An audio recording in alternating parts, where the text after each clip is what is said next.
भाजपा आमदार तसंच मत्स्योद्योग आणि मदनरे विकास मंत्री नितेश राणे यांनी मटण दुकानांना मल्हार सर्टिफिकेट देण्याचा निर्धार केलाय।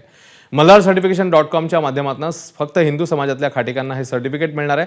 मात्र या योजनेचं नाव तातडीने बदलावं अशी विनंती जेजुरी देवस्थानचे विश्वस्त डॉक्टर राजेंद्र खेडेकर यांनी केली। श्री मल्हार म्हणजे खंडोबा हे अवघ्या महाराष्ट्राचं दैवत आहे। ही देवता पूर्णपणे शाकाहारी आहे, त्यामुळे योजनेचं नाव बदलण्यात यावं अशी विनंती जेजुरीच्या विश्वस्तांनी केली। दुसरे एक विश्वस्त मंगेश घोणे यांनी मात्र मल्हार सर्टिफिकेशनचं स्वागत केलं, त्यामुळे मल्हार सर्टिफिकेशनवरून मार्तंड संस्थांच्या विश्वस्तांमध्येच मतभेद असल्याचं पाहायला मिळतंय। कुठल्याही मटण दुकानदारांच्या संदर्भात किंवा अशा योजनांना देवाचं नाव देणं हे योग्य नाही।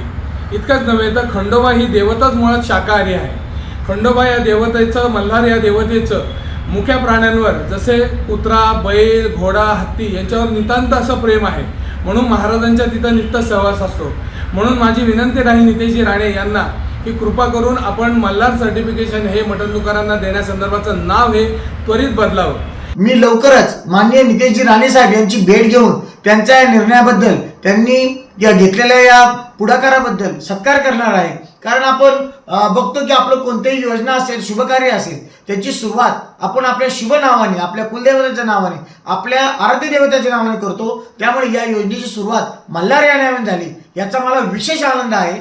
आणि मी नक्कीच नितेशजी राणे साहेब यांची भेट घेऊन त्यांचा सन्मान करून आणि त्यांना शुभेच्छा देणारे, आभार मानणारे, अभिनंदन करणारे की त्यांनी अतिशय उत्कृष्ट आणि स्तुत्य उपक्रम हा राबवलाय आणि मल्हार सर्टिफिकेशन या योजनेला मी पूर्णपणे पाठिंबा दाखवतो। एबीपी माझा, उघडा डोळे बघा नीट।